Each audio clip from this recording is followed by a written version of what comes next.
राज्याचे मुख्यमंत्री माननीय देवेंद्र फडणवीस, उपमुख्यमंत्री माननीय एकनाथ शिंदे साहेब, संसदीय कामकाज मंत्री चंद्रकांत दादा, अतुल सावे साहेब, राणे साहेब, जयकुमार रावळजी, सर्व पत्रकार बंधू भगिनींनो, मी सुरुवातीलाच पत्रकार परिषदेच्या निमित्तानं आपल्या सगळ्यांचं स्वागत करतो। नेहमीच्या दरवर्षीच्या अर्थसंकल्पीय अधिवेशनामध्ये किंवा इतर पण ज्या काही पुरवणी मागण्याचे अधिवेशन असतात त्या प्रथेप्रमाणे कॅबिनेट आणि चहापानाचा कार्यक्रम झाल्यानंतर पत्रकार परिषद मुख्यमंत्री महोदय घेत असतात आणि साहजिकच आता उद्याच्या तारखेला 3 तारखेपासून आमचं अर्थसंकल्पीय अधिवेशन सुरू होत आहे। आपल्याला सगळ्यांना माहिती आहे की उद्या आम्ही पुरवणी मागण्या ठेवणार आहे आणि 10 तारखेला अर्थसंकल्प सादर करणार आहे। परंतु अलीकडच्या काळात अधिवेशनाच्या पूर्वसंध्येला नेहमीच आजपर्यंतची परंपरा होती की राज्याच्या मुख्यमंत्र्यांनी सर्व विरोधी पक्षाच्या सन्माननीय सदस्यांना बोलवायचं, विरोधी पक्ष नेत्याला बोलवायचं आणि निमंत्रित केल्यानंतर साधारण काय बाबा महत्वाचे प्रश्न आहेत, काय चर्चा करत विषयाची चर्चा करायची वगैरे साधक बाधक चर्चा होत होती। परंतु अलीकडं एक अलिखित प्रथेप्रमाणे चहापानाला न येण्याचा निर्णय घेतला गेलेला आहे। वास्तविक सरकार नवीन येत असतात, जनतेच्या मनात असेल ते जनता बदल करत असते, काही चांगलं काम केलं तर पुन्हा जनता त्या सरकारला पुन्हा संधी देत असते। असं असलं तरी देखील आम्हाला प्रचंड मोठ्या प्रमाणावर बहुमत मिळालेलं आहे, ही वस्तुस्थिती खरी आहे आणि आमचा सगळ्यांचा प्रयत्न महायुतीचं सरकार चांगलं चालावं, प्रश्न व्यवस्थितपणे त्या ठिकाणी सुटावेत या प्रकारे आमचं सगळ्यांचं कामकाज चाललेलं आहे। राज्यासमोरच्या महत्वाच्या प्रश्नावर चर्चा पण आम्हाला विरोधी पक्ष नेत्यांची आणि सदस्यांच्या बरोबर करायची होती, परंतु त्यांनी भलं मोठं पत्र, यावेळेसचं पत्र तर आजपर्यंत जेवढे काही विरोधी पक्ष नेते होऊन गेले त्याच्यातलं सगळ्यात मोठं पत्र आज आम्हाला त्यांनी मुख्यमंत्री महोदयांना आणि सरकारला दिलेलं आहे। अधिवेशनाच्या पहिल्या दिवशी राज्यपाल महोदय देखील संयुक्त सभागृहाला अभिभाषण सादर करतील आणि नंतर पुरवणी मागण्या अशा प्रकारचं आमचं ते कामकाज होणार आहे। आमची प्रत्येक गोष्टीला उत्तर देण्याची तयारी आहे। आम्ही कुठेही त्याच्यामध्ये आमचं प्रचंड बहुमत आहे, 237-38 आमदारांचं, म्हणजे फक्त साधारण 50च आमदार समोर विरोधी पक्षाकडे आहेत, म्हणून बहुमताच्या जोरावर कामकाज रेटायचं हे अजिबात आम्ही करणार नाही, आमचा तो इरादा पण नाही। आम्ही त्याच्यामुळे अधिवेशन 4 आठवड्याचं ठेवलेलं आहे। उलट पहिल्या आठवड्यामध्ये जागतिक महिला दिन असल्यामुळे 8 तारखेला पण अधिवेशन ठेवून पुण्यश्लोक अहिल्यादेवी होळकरांची 300वी जयंती असल्यामुळं त्याला एक वेगळं महत्व आहे आणि म्हणून ती पण चर्चा आम्ही त्या दिवसभर शनिवारीचा दिवस असताना देखील ठेवलेली आहे। अशा प्रकारे महायुतीचं सरकार, राज्याचे मुख्यमंत्री आणि त्यांची सगळी टीम हे प्रत्येक प्रश्नाला उत्तर देण्याच्या तयारीमध्ये आहे। आता आरोप प्रत्यारोप होत असतात, आरोपात तथ्य असेल तर जरूर त्याची दखल घेतली जाईल, परंतु कारण नसताना विरोधाला विरोध करायचा म्हणून जर आरोप केले गेलेले असले तरी त्याला किती महत्व द्यायचं हे पण तशा पद्धतीनं ठरवलं जाईल। असं साधारण हे अधिवेशन चालवण्याचा मुख्यमंत्र्यांचा आमचा सगळ्यांचा विचार आहे आणि त्या प्रकारे अधिवेशन सगळ्या बिलं जी येतील ती पण बिलं चर्चेला यावी, त्याच्यात चर्चा साधक बाधक व्हावी, त्याच्यातनं काही चांगल्या सूचना आल्या तर त्या सूचनेचा पण आम्ही आदर करायला तयार आहोत। अशा या प्रकारे हे सगळं अधिवेशन पार पाडण्याचा निश्चय हा महायुतीच्या सरकारने केलेला आहे। धन्यवाद।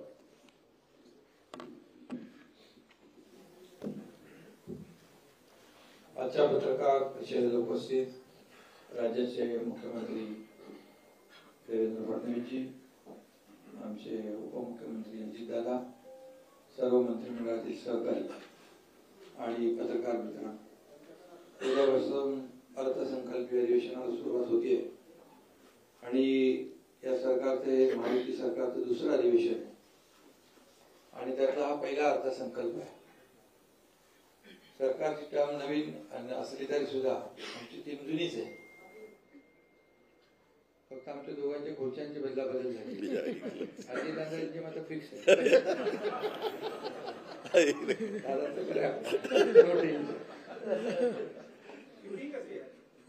तुम्हाला फिक्स ठेवता आले नाही त्याला मी काय करू? पण ठीक आहे, आम्ही आमची रोटेटिंग चेअर आहे. अंडरस्टँडिंग. पण अजितदादा अर्थसंकल्प पुन्हा मांडतील आणि या अर्थसंकल्पात देखील आपण अजितदादा मांडतील, पण विरोधकांचं काय, ते काय मांडणार? त्यांचा तर व्यर्थ संकल्प सुरू आहे. आणि नुसत्या आता अजितदादांनी सांगितलं की आता सगळ्यात जास्ती आता यांची कागद आलेत का? हो, मोठं, सगळ्यात मोठं पत्र आहे. सगळ्यात मोठं पत्र म्हणजे आमदारांची संख्या कमी झाली म्हणून मोठं पत्र का? 1 2 3 7 4 अंतिम आठवडा का डबल अंतिम आठवडा दिलाय? 6 7 8 हो 9 म्हणजे आतापर्यंतच्या सगळ्यात जास्ती म्हणजे आतापर्यंत काय म्हणत होतो आपण, अंतिम आठवडा अर्थसंकल्प, आता डबल अंतिम आठवडा अर्थसंकल्प आहे. ठीक आहे, चांगली प्रगती आहे आणि विरोधी पक्ष नेता होऊ शकत नाही एवढं देखील जनतेने त्यांचं काम करून ठेवलंय. असू द्या, मी काय त्याच्यावर टीका करत नाही. आम्हाला गेल्या 2.5 वर्षामध्ये महायुतीने, आमच्या टीमने चांगलं काम केलं आणि म्हणून महायुतीला दणदणीत विजय मिळाला. 232, आता अजितदादांनी सांगितलं 232 आमदार निवडून आले. 237 धरून बाकी 237 म्हणजे लँडस्लाईड विक्ट्री मॅन्डेट जनतेने दिला आम्हाला. तरी सुद्धा कुठल्याही परिस्थितीमध्ये आम्ही हुरळून जाणारे नाही आणि लँडस्लाईड विक्ट्री मिळाली म्हणून आमच्या डोक्यात हवाई जाणार नाही. आम्ही जमिनीवरचे कार्यकर्ते आहोत आणि म्हणून जास्त विजय मिळाल्यामुळे आता आमची जबाबदारी देखील जास्त वाढलेली आहे. त्यामुळे विरोधी पक्षाने या अधिवेशनामध्ये कामकाजामध्ये भाग घ्यावा, आपल्या महाराष्ट्रातले प्रश्न मांडावे, शेतकऱ्यांचे प्रश्न मांडावे, इतरही काही जे काही मतदारसंघातले प्रश्न मांडावे आणि खऱ्या अर्थाने राज्य सरकार जे काही चांगलं काम करते, चांगले निर्णय घेते, त्याला चांगलं म्हणण्याचा एक मोठेपणा दाखवतील की नाही माहित नाही, पण ठीक आहे, त्यांच्याकडून काय अपेक्षा करणार आपण. पण त्यांना एवढाच आनंद असतो गेल्या अधिवेशनात पण इतरही अधिवेशनामध्ये सभागृहामध्ये कमी आणि पायऱ्यांवर जास्त, आणि तुम्ही ते सगळं दाखवत असता ते बॅनर बिनर घेतलेले. आणि त्यामुळे याच्यात माझं एवढंच त्यांना सांगणं आहे की हे अधिवेशन अर्थसंकल्पीय अधिवेशन आहे आणि अर्थसंकल्पीय अधिवेशन आहे. मिळालेला विजय आपल्या समोर आहे, लोकांनी दिलेलं मॅन्डेट आपल्या समोर आहे, लोकांनी आमच्या कामाची पोचपावती दिलेली आहे. देवेंद्रजी जो वेग आम्ही 2.5 वर्षात कामाचा गाठला, पल्ला गाठला, म्हणजे एकीकडे विकास प्रकल्पांना देखील आम्ही चालना दिली. महाविकास आघाडीने बंद पाडलेले प्रकल्प आम्ही सुरू केले, त्याचे काही मी चर्चा करत नाही, तुम्हालाच माहित आहे.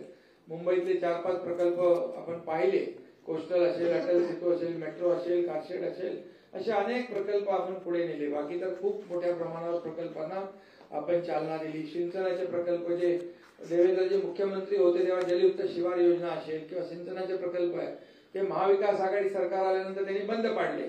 मी मुख्यमंत्री झाल्यानंतर पुन्हा ते सुरू केले. मग ते मराठवाडा वॉटर ग्रीड, विदर्भाचे प्रकल्प असतील, मराठवाड्याचे प्रकल्प असतील, ते शेतकऱ्यांसाठी एकही सिंचन प्रकल्पाला त्यांनी मान्यता मिळवली. 2-3 प्रकल्पांना दिली आणि आम्ही जवळपास 121 का 143 सिंचन प्रकल्पांना आम्ही मान्यता दिली. हे गेल्या 2.5 वर्षामध्ये. आणि जो कामाचा वेग आहे, एकीकडे विकास प्रकल्प आम्ही केले, दुसरीकडे कल्याणकारी योजना केल्या, लोकाभिमुख योजना, लाडक्या बहिणीसारख्या अनेक योजना केल्या. आता जो वेग 2.5 वर्षात होता देवेंद्रजींच्या आता नेतृत्वाखाली आम्ही टीम म्हणून तो वेग अधिक वाढवणार आहोत. आणि म्हणून सर्वसामान्य लोकांच्या जीवनामध्ये बदल घडवण्याचं काम आमचं सरकार, जे सर्वसामान्यांचं सरकार आम्ही म्हणतो, ते आम्ही करून दाखवलं आणि सर्वसामान्यांच्या आयुष्यामध्ये चांगले दिवस आणण्याचा प्रयत्न केला. तर यापुढे देखील या राज्याला पुढे नेणं हाच आमचा अजेंडा आहे. आणि त्यामुळे या अजेंड्याप्रमाणे आम्ही जे काही केलंय ते आपल्याला सगळ्यांना माहित आहे. या देखील अर्थसंकल्पामध्ये त्याचं प्रतिबिंब अजितदादा अर्थसंकल्प मांडतील. त्यांना अर्थसंकल्प मांडण्याचा अनुभव गेल्या अनेक वर्षांचा आहे आणि या अर्थसंकल्पात देखील सर्वसामान्य माणसाला आणि राज्याच्या विकासाचं प्रतिबिंब नक्कीच उमटलेलं या ठिकाणी दिसेल. आणि राज्याची जी काही वेगवान वाटचाल आहे ते अधिक वेगाने म्हणजे खऱ्या अर्थाने दुप्पट क्षमतेने आणि चौपट वेगाने या ठिकाणी आम्ही करू. त्याची सुरुवात मुख्यमंत्री महोदयांच्या नेतृत्वाखाली झालेली आहे आणि त्यामुळे यामध्ये आमची जी काही दररोज बातम्या येत असतात त्या बातम्यांकडे काय आम्ही लक्ष देत नाही. म्हणजे बातम्या तुमच्याकडे नाही, जे बातम्या देणारे आहेत त्यांच्याकडे. कारण त्यांनी तर आमच्यावर आरोपच केले. आतापर्यंत 2.5 वर्षामध्ये एकही दिवस असा गेला नाही की आरोपाशिवाय गेला. सरकार आता बदललं, लोकांनी शिक्कामोर्तब केलं. ते लोक म्हणाले की आता निवडणूक आयोगाने आम्हाला फसवलं, सुप्रीम कोर्टाच्यावर आरोप केले, मग ईव्हीएम वर आरोप केले. जेव्हा ते जिंकतात तेव्हा ईव्हीएम चांगली, जेव्हा हरतात तेव्हा ईव्हीएम वर दोष देतात. हे सगळं करत करत आतापर्यंत आलं. परंतु आम्ही कुठल्याही आरोपाला आरोपाने कामाने उत्तर दिलेलं आहे. यावेळेस देखील आम्ही काम करत राहणार. त्यांच्या सर्व प्रश्नांची उत्तरं द्यायला सरकार समर्थ आहे. त्यांनी साधक बाधक चर्चा केली पाहिजे आणि या ठिकाणी या जनतेसाठी आपण जे काय अधिवेशन घेतो त्यांना आपल्याला न्याय दिला पाहिजे. आणि बाकी चहापानाच्या वर तर त्यांनी नेहमीप्रमाणे बहिष्कार घातलेला आहे. परंतु चहापान म्हणजे एक संवाद असतो, चर्चा असते. परंतु विरोधी पक्षाने तो कायम आपला जो काय हट्ट आहे तो कायम ठेवलेला आहे. मुद्द्यांवर त्यांनी चर्चा करावी, काही प्रॉब्लेम नाही. परंतु सूड भावनेतून, द्वेष भावनेतून टीका केली तर त्याला देखील तसंच उत्तर दिलं जाईल. कारण शेवटी एक मर्यादा असते टॉलरेट करण्याची आणि प्रत्येकाची एक सहनशीलतेची क्षमता असते. त्यामुळे विकासाच्या बद्दल बोलावं, राज्याचा विकास सुरू आहे, विकासामध्ये त्यांनी सहभागी व्हावं. तेच रडगाणं गाण्यापेक्षा आमच्यासोबत विकास गाणं गावं. आम्ही त्यांचं स्वागत करू. कारण शेवटी विरोधी पक्ष आणि सत्ताधारी पक्ष जे आहे ही रथाची 2 चाकं आहे. आम्ही विरोधी पक्षाला कमी हे मोजत नाही की बाबा त्यांना अंडर एस्टिमेट पण करत नाही. त्यांची संख्या जरी कमी असली तर शेवटी आम्ही नाही केलं, ते जनतेने केलं. जनतेने हे सगळं जो काही निकाल दिलेला आहे ते म्हणाले जनतेच्या दरबारात जाऊ.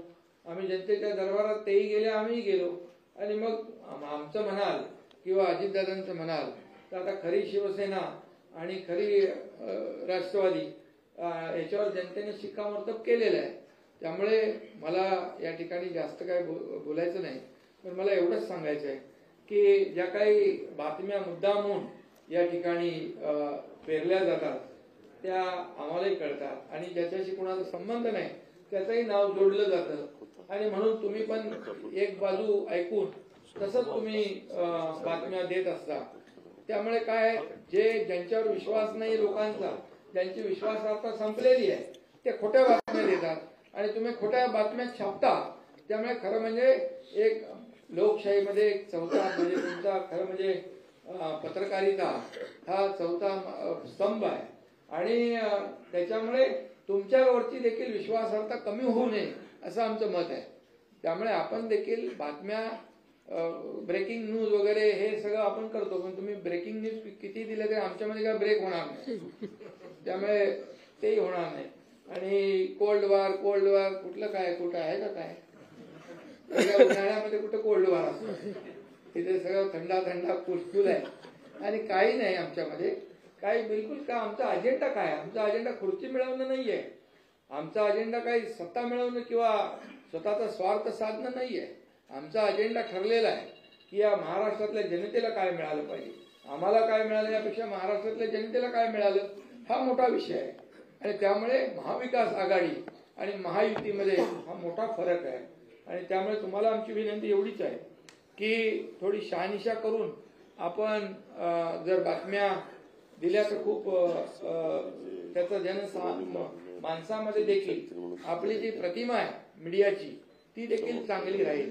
कारण शेवटी ती एखादी बातमी दिल्यानंतर तुम्हाला परत ती दुसरी बातमी, खरी बातमी छापायला लागते, खरी बातमी दाखवायला लागते.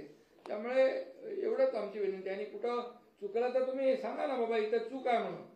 परंतु जे सरकारने केलेलं चांगलं काम आहे किंवा जे कोणी आरोप केले ते आरोप खरे आहेत की खोटे आहेत याची देखील थोडी शहानिशा आपण केली पाहिजे.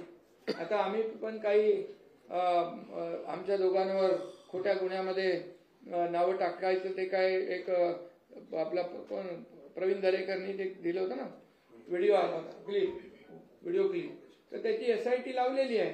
आणि त्या चौकशीत बरंच काय बाहेर येत आहे. म्हणजे मोठ्या प्रमाणावर खळबळजनक काही गोष्टी आहेत त्याही येतील. पण आम्ही कधी म्हणालो का त्याच्याबद्दल बाबतीमध्ये हे आलंय ते आलंय? येईल ना, त्याचा अहवाल आल्यानंतर आपल्याला कळेल आणि ते खरं असेल. आम्ही कुठल्याही खोटं सूड भावनेने कुठलंही काम करणार नाही. सत्ता किती आमच्याकडे बहुमताची असली तरी सुद्धा कुणावरही सूड भावनेने द्वेषापोटी कुठल्याही आकसाने आकस बुद्धीने कुठलीही कारवाई आम्ही करणार नाही. आमचा तो तिघांचाही स्वभाव नाही आहे. आणि म्हणून फक्त एवढंच आहे की हे अधिवेशन जे आहे हे अधिवेशन अर्थसंकल्पीय अधिवेशन आहे. या महाराष्ट्रातल्या तमाम जनतेच्या दृष्टीने महत्वाचं आहे. कारण महाराष्ट्रातल्या तमाम जनतेने महायुतीला भरभरून एवढं दिलंय की आता आम्हाला त्यांच्या ऋणातून उतराई व्हायचं आहे. त्यामुळे आम्हाला काम करायचं आहे. आणि काम करण्यामध्ये विरोधी पक्ष जर आला सोबत सहकार्य केलं तर चांगलं आहे. त्यांचंही नाव होईल, त्यांच्याही मतदारसंघामध्ये न्याय मिळेल. या महाराष्ट्राला एक वेगळं चित्र पाहायला मिळेल. आता तरी म्हणजे संख्या आता कमी कमी कमी कमी होत आता कुठपर्यंत आले बघा. आता तरी आत्मपरीक्षण आणि आत्मचिंतन करावं. बस एवढंच मला सांगायचं होतं. धन्यवाद.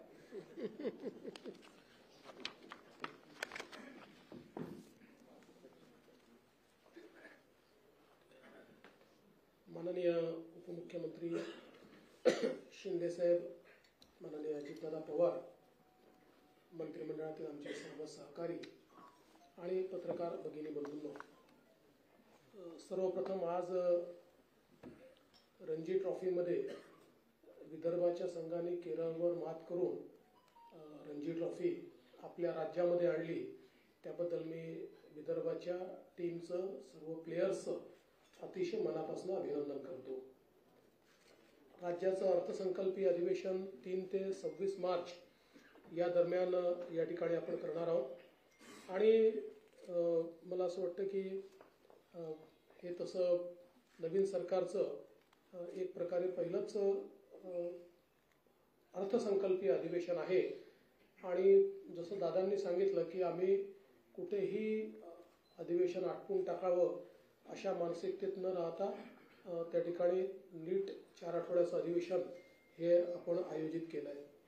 आज ज्याचा उल्लेख या ठिकाणी झाला की विरोधी पक्षाने एक 9 पानाचं पत्र दिलेलं आहे. त्याच्यामध्ये 9 नेत्यांची नावं आहेत. त्यातल्या 2 नेत्यांनी सह्याच केलेल्या नाहीत. एक नाव जर आम्ही शोधतोय की नेमके ते आमदार आहेत का नाही आहेत, तर म्हणजे असतील कदाचित, पण आमच्या काही लक्षात येत नाही. आता आम्ही जरा ते शोधायला पाठवलेलं आहे की बाबा ते कोण आहेत नेमके. आणि आपण बघितलं असेल की हम साथ साथ है अशी परिस्थिती काही तिथे दिसत नाही. हम आपके है कोण चालतीच परिस्थिती तिथे आहे. कारण काँग्रेस पोचलीच नाही. अर्थात जेवताना आली असं आम्हाला समजलं, पण वेळेवरपर्यंत काँग्रेस आली नाही. रोहित पवारांनी काहीतरी ट्विट केलं, मला वाटतं त्यांनी पण काहीतरी आपली काय नाराजी व्यक्त केली आहे. बरं, वडेट्टीवार नाही, नाना पटोले नाही, जयंत पाटील नाही, कोणीच नाही. त्याच्यामुळे एकूणच हे कशा पद्धतीनं विरोधी पक्षाचं कामकाज चाललेलं आहे हे आपण बघितलं पाहिजे. खरं तर चहापानावर त्यांनी बहिष्कार घातला. आत्ता त्यांना ही संधी होती. जेव्हा नवीन सरकार बनतं त्यावेळी पहिल्या अधिवेशनाला बाबा एक सकारात्मक चर्चा आपण करूया अशा प्रकारची संधी होती. त्यांनी संवाद स्थापित करावा असं आपल्या पत्रकार परिषदेत म्हटलं. पण संवादाचं सगळ्यात मोठं माध्यम जे होतं, आम्ही त्यांना चहापानाला निमंत्रित केलं होतं, म्हणजे संवादालाच निमंत्रित केलं होतं, पण त्याच संवादावर त्यांनी बहिष्कार टाकला. म्हणजे मला याचा अर्थच समजला नाही की संवादावर बहिष्कार टाकायचा आणि संवाद साधा अशा प्रकारे त्या ठिकाणी पत्रकार परिषदेत म्हणायचं. पण मला असं वाटतं की काही हरकत नाही. त्यांनी ॲक्च्युली हे जे काही 9 पानी पत्र दिलेलं आहे, या पत्रात संपूर्ण पत्र हे वर्तमानपत्राच्या बातम्यांवर आधारित आहे. तर त्या बातम्यांसोबत त्यांनी सरकारने दिलेला खुलासा जरी वाचला असता तरी 9 पानाचं पत्र अर्ध्या पानात त्यांना निश्चितपणे देता आलं असतं. पण हरकत नाही, त्यांनी पुन्हा हे सगळे मुद्दे जर हाऊसमध्ये मांडले तर आम्ही त्याची उत्तरं त्या ठिकाणी देण्याकरता तयार आहोत. 2 महत्त्वाच्या चर्चा आपण या सभागृहामध्ये ठेवलेल्या आहेत. 8 मार्चला पुण्यश्लोक अहिल्यादेवी होळकर यांच्या 300व्या जन्मशताब्दीच्या निमित्ताने एक चर्चा आपण ठेवली आहे, ज्याच्यामध्ये महिला दिन असल्यामुळे सक्षमीकरणाचा जो सगळा मुद्दा आहे त्या अनुषंगाने ही चर्चा एक सकारात्मक अशा प्रकारची चर्चा आहे. आणि भारतीय संविधानाचं अमृत महोत्सवी वर्ष असल्यामुळे आपण एक 2 दिवसाची चर्चा ही भारतीय संविधानाच्या अनुषंगाने कशा प्रकारे आपला विकास झाला आणि संविधानाने आपल्याला काय काय दिलं अशा प्रकारची एक सकारात्मक चर्चा व्हावी. म्हणजे ते लाल संविधान पकडून करतात तशा प्रकारची नाही, तर माझी अपेक्षा आहे की संविधान वाचून किंवा त्यातल्या तरतुदी समजून आमचा विरोधी पक्ष देखील त्याच्यावर एक चांगली सकारात्मक चर्चा करेल अशी माझी या ठिकाणी अपेक्षा आहे. खरं म्हणजे आत्ताच शिंदे साहेबांनी सांगितलं की अलीकडच्या काळामध्ये रोज मला एक स्थगितीची बातमी पाहायला मिळते आणि मी स्थगिती दिलेली आहे असं मला रोज ऐकायला मिळतं. मग मला विचारावं लागतं माझ्या ऑफिसला की आपण कधी दिली. मग ते म्हणतात की आपल्याकडे जर अशी फाईलच आली नाही. मग मला शोधून काढावं लागतं. अलीकडच्या काळामध्ये 2 गोष्टी माझ्या असं लक्षात आल्यात, मी तुम्हाला विनम्रपूर्वक सांगू इच्छितो. एक, आमच्याकडे कुठल्याही आमदारांनी निवेदन दिल्यानंतर त्यांनी काही मागणी केली असेल किंवा एखादा आरोप जरी केला असेल तरी त्याच्यावर आपण तपासून कारवाई करावी किंवा माहिती द्यावी असं लिहितो. आपण कधीच इग्नोर करत नाही. असं पत्र गेलं म्हणजे चौकशी सुरू झाली, असं पत्र गेलं म्हणजे आता त्याच्यावर स्थगिती आली, अशा प्रकारच्या बातम्या करणं हे थोडं बाळबोध आहे असं नसतं. कारण कुठल्याही वेळेस आपल्याला कारवाई करायची असेल किंवा स्थगिती द्यायची असेल दुसरी बाजू आल्याशिवाय आपण अशा प्रकारे कधीच करत नाही. आता कालचा आरोग्य विभागातला जो विषय आहे हा विषय देखील आपण समजून घेतला पाहिजे की या संदर्भात आरोग्य विभागाच्या संदर्भात जे काही केंद्र सरकारने आपल्याला पैसे दिले होते त्या पैशामध्ये आपण जी काही कामं सुचवली त्या कामांमध्ये आपण 9% पैसा हा कॅपिटल एक्सपेंडिचरवर खर्च केला होता आणि केंद्राचं म्हणणं होतं तो 5% केला पाहिजे. म्हणून केंद्राने आपल्याला कळवलं की तुम्ही प्रायोरिटाईज करून 9%च्या ऐवजी 5% करा. त्यानुसार संबंधित खात्याच्या मंत्र्यांनी आणि सचिवांनी ही माहिती मागवली की आता कुठली कुठली कामं घेतली त्यातली काय प्रायोरिटी ठरवायची. त्यामुळे ही फाईल कधी माझ्याकडे आली नाही, मी त्याच्यावर कधी बघितलंही नाही आणि मी त्याच्यावर कुठली स्थगिती दिली नाही. तर मला असं वाटतं की जिथे एखादी चूक होते असं लक्षात आलं तर मी स्थगिती निश्चितपणे देईल आणि त्याच्यामध्ये आवश्यकता पडली तर समजा खातं शिंदे साहेबांच्या शिवसेनेचं असेल त्यांच्याशी चर्चा करीन किंवा दादांकडचं असेल तर त्यांच्याशी चर्चा करीन. पण मला असं वाटतं की एक वातावरण जे तयार करण्यात येत आहे की बाबा काहीतरी इथे ओढताण चाललेली आहे, वन अपमॅनशिप करणं चाललेलं आहे आणि आता मुख्यमंत्री कुठेतरी शिंदे साहेबांनी सुरू केलेल्या गोष्टी कशा बंद करता येतील किंवा कुठेतरी कट टू साईज कसं करता येईल. तर मला असं वाटतं की हे अतिशय चुकीचं आहे आणि माझी आपल्याला एका गोष्टीची अगदी विनम्रतापूर्ण विनंती आहे की आणि हे तत्वही आहे की आपल्याकडे एखादी बातमी आली तर दुसरी बाजू घेतल्याशिवाय ती बातमी आपण छापत नाही. आम्ही नाही दिली, समजा आम्हाला मागितली, सरकारला मागितली, आम्हाला मागितली आणि आम्ही सांगितलं की आम्हाला नाही बोलायचं तर सिंगल बाजू आली पाहिजे. पण अन्यथा हे तत्वच आहे की दुसऱ्या बाजू सहित आपण ते मांडलं पाहिजे. आता उदाहरणादाखल या ठिकाणी मला असं वाटतं अनेक वेगवेगळ्या प्रकारच्या बातम्या आल्या. आता एक नंबर प्लेटवाली एक बातमी खूप मोठ्या प्रमाणात चाललेली आहे. त्या संदर्भातही बातमी खूप मोठी आली पण त्याच्यावरचा खुलासा मात्र काही सगळ्यांनी दिला नाही. कारण इतर राज्यांनी रेट ठरवला एक्सक्लुडिंग जीएसटी आणि एक्सक्लुडिंग फिक्सिंग चार्जेस आणि महाराष्ट्राने रेट ठरवताना इन्क्लुडिंग जीएसटी आणि इन्क्लुडिंग फिक्सिंग चार्जेस. आता त्यांचा जीएसटी आणि फिक्सिंग चार्जेस जर आपण बघितले तर आमच्याकडे कंपॅरेटिव्ह स्टेटमेंट आहे. कुठल्याही राज्यापेक्षा आपण पुढे नाहीत. सगळ्या राज्यांचे कंपेरेबल रेट्स आपल्या रेटमध्ये 1-2 याच्यात तर 5-10% काही राज्यांपेक्षा कमीच आहोत आपण. त्यामुळे मला असं वाटतं की हा विषय समजा हे सगळी आहेच. आता म्हणजे याच्यामध्ये आपण जर बघितलं तर आता समजा 2 व्हीलर करता आंध्र प्रदेश 451 आहे, बिहार 451 आहे, गोवा 465 आहे, गुजरात 468 आहे. त्याच्यानंतर हरियाणा, हिमाचल प्रदेश, कर्नाटक 451 आहे, मध्य प्रदेश, मेघालय, NCT, दिल्ली 465, 468 आहेत, ओडिसा तर 506 आहे, छत्तीसगड, चंदीगड, UT पण 506 आहे, वेस्ट बेंगॉल 506 आहे, महाराष्ट्र 450 आहे. म्हणजे या सगळ्या राज्यांपेक्षा जेव्हा आपण यांचं एकत्रितपणे त्या ठिकाणी बघतो त्यावेळी आपल्या असं लक्षात येतं हे कमी आहे. तर कुठलीही बातमी छापणं आपला अधिकारच आहे, किंवा आम्ही काही चूक करत असू तर अंकुश ठेवणं हे चौथ्या स्तंभाचं कामच आहे. फक्त आमची विनंती त्यात एवढीच आहे की आपण सरकारची बाजू सोबत दिली तर त्यातनं जे काही कन्फ्युजन्स आहेत ते कन्फ्युजन होत नाही. कारण आपल्याला माहिती आहे की आजकाल डिजिटल मीडियामुळे ती बातमी 5 मिनिटात इतक्या ठिकाणी चालली जाते की या सगळ्या ठिकाणी त्याचे मग खुलासा देता देता आमच्या देखील नाकी नऊ येतात. तर मला वाटतं निश्चितपणे आपण हा प्रयत्न केला पाहिजे. खरं म्हणजे आजच्या पत्रामध्ये काही गोष्टी या ठिकाणी मांडलेल्या आहेत आणि छत्रपती शिवाजी महाराजांच्या बद्दल अवमानकारक कोणी वक्तव्य करताय आणि त्याला सरकार कोणालाही वाचवणार नाही.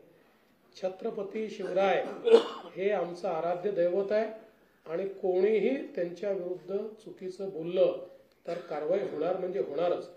पण मला कधी कधी आश्चर्य वाटतं की बोलणारे कोण आहे.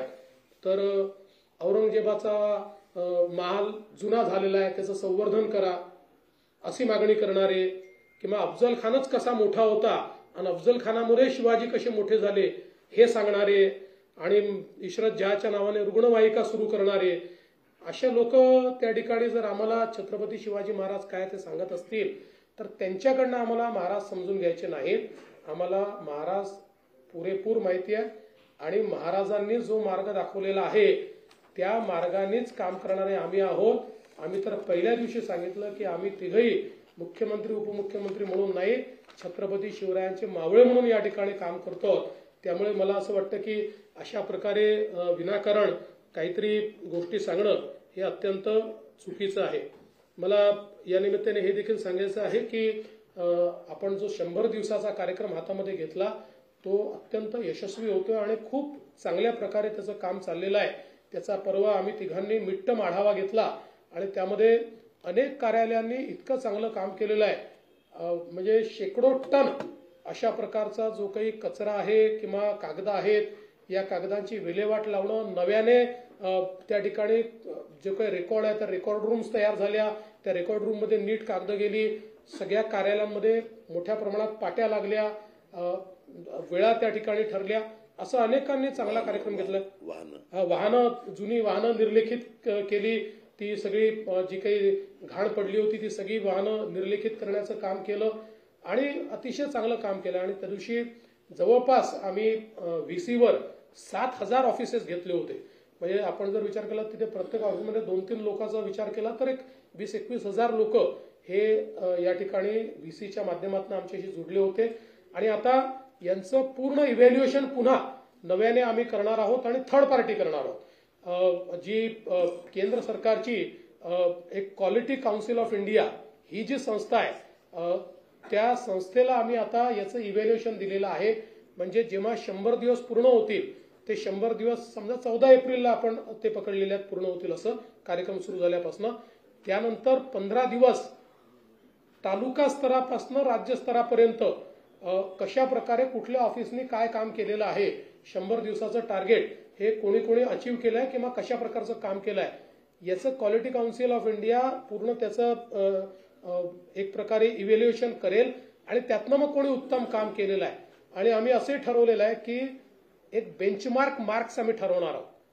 त्या बेंचमार्क मार्क्सच्या खाली जे असतील ते मात्र निगेटिव्ह इंडेक्समध्ये आम्ही घेणार आहोत की हे नॉन परफॉर्मिंग ॲसेट्स आहेत. अशा प्रकारे आम्ही त्यांचा नामाभिमान त्या ठिकाणी करणार आहोत. त्यामुळे मला असं वाटतं की एक अतिशय चांगलं हा जो विषय आहे हा आपण निश्चितपणे केलेला आहे.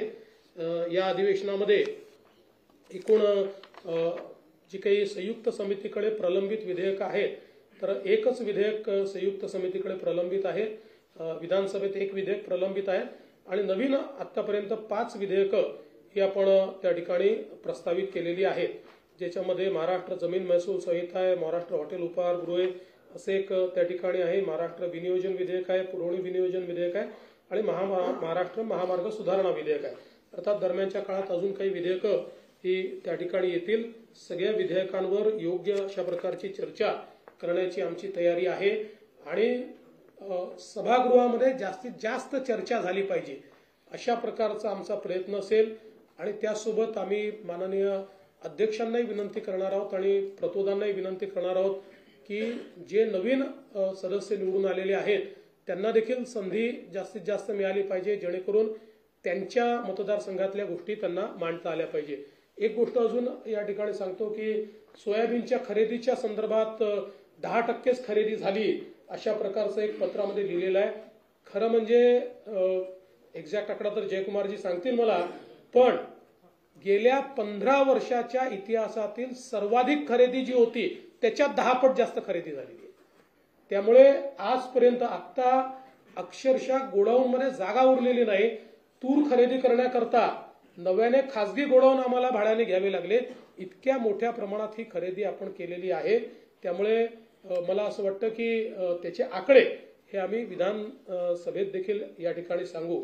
या अधिवेशनामध्ये राज्याचं बजेट अजितदादा मांडणार आहेत. अतिशय चांगलं, अतिशय बॅलन्स बजेट हे या ठिकाणी आम्ही मांडू. जरीही वेगवेगळ्या योजनांचा स्ट्रेस हा आमच्या बजेटवर असला तरी आर्थिक शिस्त पाळण्याचा प्रयत्न हा आम्ही त्यातही केलेला आहे. आपली साधन संपत्ती कशी वाढवता येईल, कुठल्याही परिस्थितीमध्ये कॅपिटल एक्सपेंडिचरवर त्याचा परिणाम होणार नाही, कॅपिटल एक्सपेंडिचर करता काय वेगवेगळ्या पद्धती असू शकतील, अशा सगळ्या गोष्टींचा विचार करून एक बॅलन्स बजेट देण्याचा प्रयत्न या ठिकाणी आम्ही करतो आहोत. आणि आमच्या फ्लॅगशिप स्कीम्स कुठल्याच आम्ही त्या ठिकाणी लाडकी बहीण बंद होणार वगैरे असं काही नाही.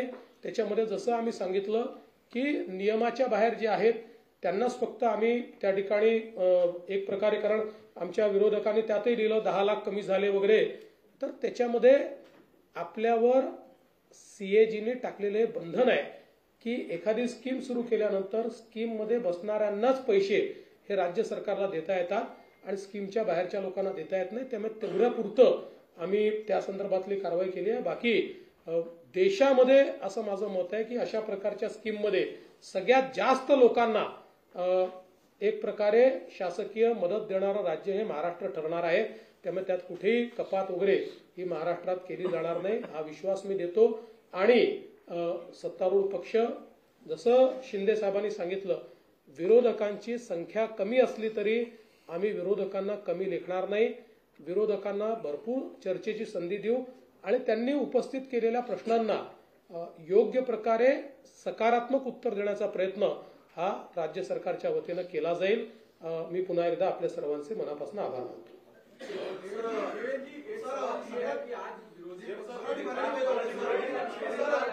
आपके ऊपर अलग अलग तरीके के सवाल पूछ रहे थे, लेकिन उनके भीतर जो बड़े नेता थे वो सभी वहां से गायब थे. इसको कैसे देखते हैं? और एक दूसरा सवाल कानून व्यवस्था को लेकर के वो लगातार टारगेट कर रहे हैं. देखिए, आज विरोधी पक्ष को हमने चाय पान पर बुलाया था, लेकिन उन्होंने बहिष्कार डाला. उन्होंने एक बैठक की जिस बैठक में उनके कोई बड़े नेता नहीं पहुंचे. कांग्रेस के लोग बैठक समाप्त होने के बाद पहुंचे. एक 9 पन्ने का उन्होंने हमको पत्र दिया है जिसमें 9 लोगों के नाम है, 7 लोगों की साइन है. और उस पत्र में ऐसे मुद्दे उन्होंने उठाए हैं कि जो केवल उन्होंने प्रेस में से लिए हुए मुद्दे, अगर हमने दिए हुए उसके जवाब वो देख लेते तो शायद आधे पन्ने का भी वो लेटर हमको नहीं दे पाते. लेकिन फिर भी उन्होंने इन विषयों को सभागृह में भी उठाया, तो हम निश्चित रूप से उसके ऊपर पूर्ण रूप से जवाब देंगे. साथ साथ जिस प्रकार से अलग अलग चर्चाएं आपने कहा जो चल रही है, तो उसका भी अभी अभी मैंने जवाब दिया हुआ है कि हमारे सत्तारूढ़ पक्ष में हम लोग सब साथ में मिलकर काम कर रहे हैं. और किसी चीज को स्टे कर दिया और CM ने उसको रोक दिया, इस प्रकार की जो बातें ये बिल्कुल गलत है. ये अफवाहें भी है. और हमारी तो सभी को हमारा निवेदन है कि कोई भी खबर देते समय ये तत्व भी जो खबरों का है कि सामने वाले की, यानी जिसके खिलाफ खबर जा रही है, उनकी भी क्या साइड है, उस साइड को साथ में देना. लेकिन मैं ऐसा मानता हूं कि अनफॉर्चुनेटली उसका पालन नहीं हुआ है. तो आगे उसका भी पालन होगा, तो इस प्रकार की चीजें जो है सामने नहीं आएगी। कानून व्यवस्था पर भी जितने चर्चा वो करना चाहते हैं उतनी चर्चा निश्चित रूप से वो करे। मैं तो ऐसा मानता हूं कि कानून व्यवस्था की चर्चा के कारण उसका फायदा ये होता है कि पुलिस विभाग में भी एक प्रकार से उससे दक्षता ज्यादा पुलिस विभाग की बढ़ती है। बाकी उनके हर मुद्दे को हम अच्छे तरीके से जवाब देंगे और अगर कोई अच्छा सजेशन वो देंगे तो सजेशन भी हम लोग मान्य करेंगे। सर, रक्षा खडसेंच्या मुलीच्या बाबतीत जो प्रकार झाला, जयंत पाटील आता ट्विट करत म्हणत आहेत की तुम्ही असं म्हटलेलं आहे की एका विशिष्ट पक्षाचे कार्यकर्ते या गुन्ह्यामध्ये सामील असल्याचं दिसून येत आहे। थेट आव्हान दिले की अशा पक्षाचं नाव तुम्ही जाहीर करावं। असं आहे की या संदर्भात रक्षाताईंशी माझं बोलणं झालं। रक्षाताईंनी मला काही माहिती दिली, त्या माहितीच्या आधारावर मी या ठिकाणी बोललेलो आहे आणि मला असं वाटतं की आता त्या प्रकरणामध्ये कारवाई केलेली आहे आणि कुठल्याही नेत्याने त्या ठिकाणी कारवाई करू नका असं म्हटलेलं नाही। मला असं वाटतं अत्यंत दुर्दैवी घटना आहे आणि अशा प्रकारे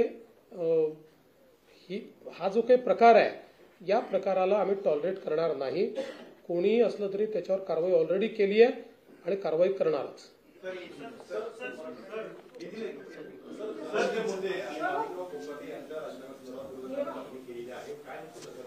असं आहे की पहिली गोष्ट तर धनंजय मुंडेंच्या संदर्भात यापूर्वीच सरकारने आपली भूमिका स्पष्ट केलेली आहे आणि माणिकराव कोकाटेंच्या संदर्भात आपल्याला माहिती आहे की क्लोज फॉर ऑर्डर आहे। क्लोज फॉर ऑर्डर असल्यामुळे त्याच्यावर कुठलीही भूमिका आज आम्हाला मांडता येत नाही।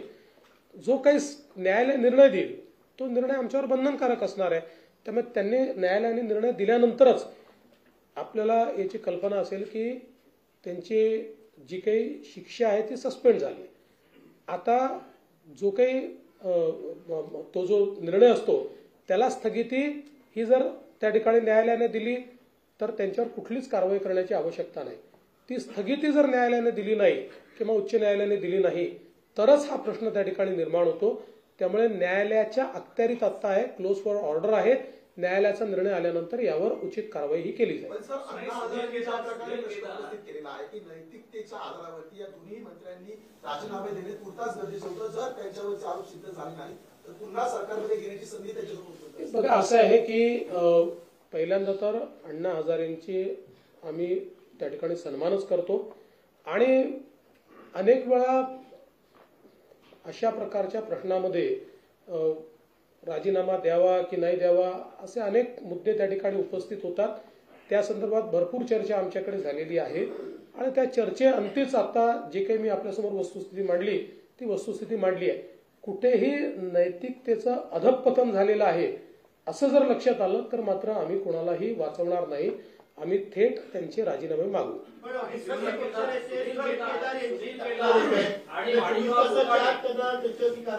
याचं कारण असं आहे की सुनील केदारांच्या संदर्भात कोर्टाने त्यांचं जी शिक्षा आहे त्याला जी म्हणजे त्याचा निर्णय आहे त्याला त्याला स्थगिती द्यायला नकार दिला। तो नकार दिल्यामुळे तशा प्रकारची कारवाई करणं गरजेचंच होतं। ती काही एका दिवसात झालेली केस नाही, जवळपास महिनाभर ती केस चालली आणि त्याच्यानंतर तो निर्णय झालेला आहे। आदित्य ठाकरेंनी आज एमएमआरडीच्या संदर्भात जो प्रश्न उपस्थित केला प्रेसमध्ये ते खास तुमच्याकडे तर फ्रान्ससारखी आंतरराष्ट्रीय स्तराची संस्था यावेळेस उपस्थित होतं की या प्रोजेक्टमध्ये मोठ्या प्रमाणामध्ये लाच मागितली आहे। तुमच्या या संदर्भात काय आहे? पहिली गोष्ट तर त्यांचं पत्र जर आपण बघितलं तर त्या पत्रामध्ये कुठेही त्यांनी आम्हाला लाच मागितली जाते आहे असं म्हटलेलं नाही। हा, पण त्यांनी काही मुद्दे निश्चितपणे उपस्थित केलेले आहेत। त्या मुद्द्यांच्या संदर्भात आपले माननीय उपमुख्यमंत्री जे खात्याचे मंत्री देखील आहेत यांनी एक चौकशी त्या ठिकाणी करण्याचा निर्णय घेतलेला आहे। असीम गुप्ता जे ॲडिशनल चीफ सेक्रेटरी आहेत त्यांना या संदर्भात सुनावणी घ्यायला सांगितलेलं आहे। दोन्ही बाजूंची सुनावणी ऐकून मग त्यांचा रिपोर्ट ते आमच्याकडे सादर करतील आणि त्याच्यावर आम्ही निर्णय करू। साधारणपणे खात्याशी जी आम्ही चर्चा केली किंवा एमएमआरडी अशी चर्चा केली तर एमएमआरडीचं म्हणणं असं आहे की इतके दिवस हे सगळं चाललेलं आहे, समजा असं ते म्हणतात, तर त्यांनी कधीच आम्हाला पत्र का दिलं नाही किंवा त्यांनी कधीच याच्यावर ऑब्जेक्शन का उपस्थित केलं नाही। तर आणि एमएमआरडीचं म्हणणं असं आहे की काही कामांमध्ये ते लॅगिंग होते आणि त्यावर आम्ही ज्यावेळेस आक्षेप घेतला त्यावेळेस अशा प्रकारचं पत्र आलेलं आहे. दोघांच्या आपल्या बाजू असतील त्या बाजू ऐकून त्याच्यावर आम्ही निर्णय करणार आहोत. एक गोष्ट आम्ही तिघेही तुम्हाला स्पष्टपणे सांगतो की पारदर्शितेशी कुठेही कॉम्प्रोमाइज आम्ही करणार नाही, पण दोन्ही बाजू जर समजून घेतल्या नाहीत तर मला असं वाटतं की ते काही योग्य होणार नाही आणि म्हणून तशा प्रकारचे निर्देश दिलेले आहेत. ऍडिशनल चीफ सेक्रेटरी त्यावर उचित निर्णय करतील. पत्र दिले त्यांनी. हो, त्यांनी आता 27 फेब्रुवारीला देखील तुम्ही सांगा 27 फेब्रुवारीला त्यांनी आणखी एक पत्र दिले, प्रेस रिलीज केली आहे की त्यामध्ये त्यांच्या पत्रात किंवा त्यांच्या जे काही त्यांनी पत्रव्यवहार केला त्या भ्रष्टाचार किंवा आर्थिक देवाणघेवाणीचा कोणताही उल्लेख नाही. त्यामुळे तुम्ही तर ते छापून झाले, म्हणजे तुमची बातमी देखील त्यांनी खोटी ठरवली. त्यामुळे तुम्ही जर अगोदरच त्यांना पडताळून घेतलं असतं ते झालं नसतं. त्यामुळे त्यांचं हे पत्र आहे आणि शेवटी बघा ती फ्रान्स कंपनी आहे, त्याचा आम्ही शेवटी आदर करणार. परदेशी कंपनी आहे, परदेशी गुंतवणूक आली पाहिजे त्यासाठी सगळ्या गोष्टी. परंतु जे आता आम्ही त्यांनी जे म्हटलंच नाही ते सगळं मीडियामध्ये आलं असं त्यांनीच पत्र दिलंय. त्यांनी 2 पत्र, एक तर पत्र एक विदाऊट सहीचं दिलं होतं, दुसरं पत्र सहीचं दिलं. बरं त्यांनी न्याय कुणाकडे मागायला पाहिजे? मुख्यमंत्र्यांकडे मागायला पाहिजे, नगर विकास मंत्री MMRD मंत्री माझ्याकडे मागितलं पाहिजे. त्यांनी थेट कुणाला पत्र दिलं? आपले रेसिडेंट कमिशनर दिल्ली त्यांना दिलं. तर त्यामुळे त्यांच्या जेव्हा लक्षात आलं की चूक लक्षात आल्यानंतर त्यांनी 27 फेब्रुवारीला आता पत्र एक दिलंय. ते तुम्ही आता तुमच्या मीडियात दाखवलं पाहिजे. आणि एक गोष्ट मी या ठिकाणी सांगू इच्छितो की जसं शिंदे साहेबांनी सांगितलं अशा प्रकारच्या ज्या परदेशी कंपन्या आहेत त्यांना योग्य वागणूक मिळाली पाहिजे हा आमचा आग्रहच आहे. त्यामुळे त्यांच्या म्हणण्यामध्ये कुठेही जर आमच्याकडनं काही दोष असेल तर तो दूर करायला आम्ही तयार आहोत, पण त्यांच्याकडचे जे दोष आहेत त्यांना दूर करावे लागतील. किंवा तुम्ही पुनरावृत्तीचा उल्लेख केला स्वतःहून की दोघांमध्ये कोल्ड वॉर सुरू असल्याचं सातत्याने भासवलं जात आहे. पुन्हा एकदा हा नरेटिव्ह सेट केला जातोय का विरोधकांकडून? सरकार पुढे तरी टॅकल करण्यात अपयशी पडतंय का? बघा एक गोष्ट मी सांगू का, विरोधकांशी आम्ही लढू शकतो, आम्ही त्यांना चारी मुंड्यात चित करू शकतो. आम्ही मीडियाशी लढू शकत नाही. मीडियात ताकद आहे आम्हाला चारी मुंड्यात चित करायची. त्याच्यामुळे रोज कोणीतरी एक वेगळी बातमी लावल्यानंतर आम्ही करायचं काय? म्हणजे शेवटी आम्ही उत्तर देतो, त्याच्यावर आम्ही खुलासा देतो, दुसऱ्या विषयी परत कोणीतरी. म्हणजे मला तर कधी कधी आश्चर्य वाटतं की विभागीय आयुक्तांनी एखादी गोष्ट स्टे केल्यानंतरही फडणवीसांचा शिंदेंना दणका. न फडणवीसांना माहिती, न शिंदेंना माहिती, न त्यांच्या लेवलला न यांच्या लेवलला. जरा थोडं मला वाटतं की म्हणजे तुम्ही विरोधकांची भूमिका पार पाडू नका. तुम्ही भूमिका जी आहे ती अंकुश आमच्यावर राहील अशी भूमिका पार पाडा. जेव्हा यांची बातमी ऐकतो मी, जेव्हा यांची बातमी जेव्हा वाचतो, ऐकतो, बघतो तेव्हा मी यांना फोन करतो, बोला यांची फाईलच माझ्याकडे आली नाही. आता काय करायचं? आता वॉर एकदम कोल्ड आहे. There is no war. आणि तुम्ही एक लक्षात ठेवा, ज्यांनी एकनाथरावांना मला इतके वर्ष बघितलेलं आहे त्यांना हे लक्षात आलं पाहिजे की आम्ही आतल्यात काय करतो. लक्षात ठेवा. आधी लोकप्रिय घोषणा झाल्या, त्याच्यानंतर आता बहुमतात सत्तेत आला. अनेक कॉन्ट्रॅक्टर्सची बरीच बिलं थकली, त्या वारंवार बातम्या येतात. आता हे बजेट आहे, पूर्ण ताकद आहे या सगळ्या लोकप्रिय घोषणा सगळ्या राहून देखील पूर्ण वर्षभर शिस्त लागणं, अर्थसंकल्प खास करून. निश्चितपणे आता जी काही थकलेली बिलं आहेत ती देण्याच्या संदर्भातला एक कार्यक्रम हा वित्तमंत्र्यांनी म्हणजे उपमुख्यमंत्री अजितदादांनी हातामध्ये घेतलेला आहे. त्याची सुरुवात देखील झालेली आहे. म्हणजे PWD विभाग असेल, वॉटर सप्लाय विभाग असेल, सगळ्यांचे बिलांचं 10% पैसे ऑलरेडी रिलीज केलेले आहेत. आणि 8 मार्चच्या बजेटनंतर उरलेले पैसे, कारण 10 मार्चच्या, कारण आपल्याला वर्षाच्या शेवटी या वर्षीचे बिलं भागवायला पुरवणी मागण्या मागाव्या लागतात. आपला नियम आहे. त्यानुसार त्या पुरवणी मागण्या जशा पूर्ण होतील तसं उरलेली बिलं देखील या ठिकाणी दिली जातील. अरे मी वाचतच नाही यार. तू काय, तुम्ही त्याला समजतच नाही. तुम्ही कशावर प्रतिक्रिया विचारता? मी पण वाचत नाही, मी पण वाचत नाही. पण त्याच्यामध्ये असं आहे की आम्ही शहा साहेबांना मी भेटलो पहाटे पहाटे आता अमित भाई आमचे एनडीएचे नेते, महायुतीचे नेते आहेत, ते लपून छपून भेटायचं कारण काय? त्यांच्यासारखं आम्ही लपून छपून काम करत नाही. आम्ही दिवसा डवळ्या काम करतो आणि त्यामुळे त्यांना आम्ही ती भेट 4 वाजताची पहाटेची भेट आता झालीच नाही. त्या भेटीचं वर्णन काय केलंय? संभाषण लिहिलंय. म्हणजे मी काय बोलतो त्यांनी काय उत्तर दिलं? मी तिथं साक्षीला होतो. आमची 5व्या मजल्यावर त्यांची माझी रूम होती. मी आल्यावर एकनाथराव शिंदे साहेब आहेत म्हणून आम्ही दोघं बोलत बसलो होतो. मात्र एकनाथरावांनी मला भेटायला यायचं कर्टसी म्हणून त्यांना निरोप दिला होता आणि त्यावेळेस 10 वाजले होते, बरोबर? सकाळचे 10 आणि तिथं ते गेले, ते भेटले, बुके दिला आणि लगेच आम्ही सगळे खाली त्या कॉन्फरन्सला 4 राज्यांच्या गेलो. ही वस्तुस्थिती आहे. आणि त्यावेळेस मी पण होतो. नाही, आता काही लोकांना दिव्य दृष्टी झालेली आहे. महाभारताचं संभाषण दिव्य दृष्टी. तिकडे संजय आणि धृतराष्ट्र होते. पूर्वी ते काळा पहाड वगैरे असे ते जे हे यायचे ना काय आपले पुस्तकं, तशी आता परिस्थिती झाली आहे रोज. पण मी एक सांगतो, सलीम जावेदची आता यांची कॉम्पिटिशन चाललेली 100%. मी एवढ्या स्टोऱ्या मॅन्युफॅक्चर जे करतात ते नाही. त्याच्यामध्ये काय आहे, सवाल जबाब दिलाय. आता मला नंतर सांगितलं कोणी सवाल, म्हणजे मी म्हणजे आता त्या पराभवामुळे त्यांचा केमिकल लोचा झालाय, दुसरं काय झालेलं नाही ना. आणि संजयनी धृतराष्ट्र आणि कौरवांची वाट लावली ते तुम्हाला माहित आहे. आणि आता इथं असलेले दूरदृष्टीवाले कुणाची वाट लावतात तेही माहित आहे.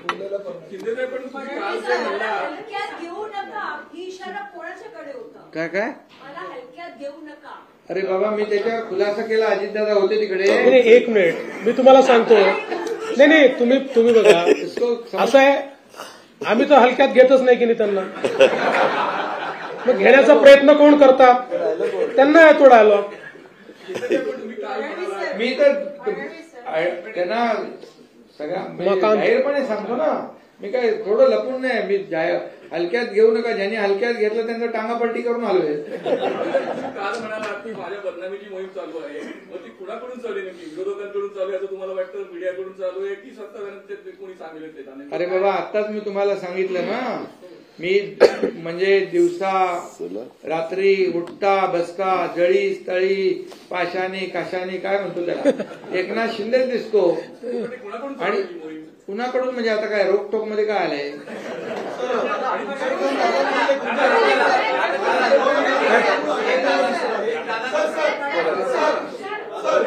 तुम्हाला प्रश्न आहे त्यांचा. एक मिनिट दादांना प्रश्न. कुठे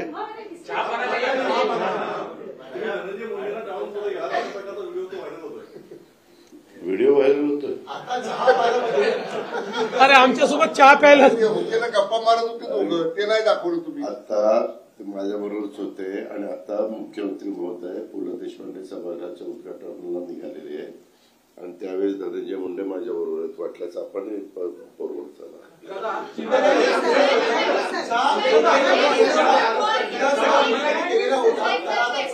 प्रयत्न होतोय असं विरोधक सातत्याने म्हणतात आणि त्याचे पडसाद असं सुद्धा त्यांचं म्हणणं आहे. हे विरोधकांचं स्वगत आहे. स्वगताला उत्तर देता येत नाही. चला.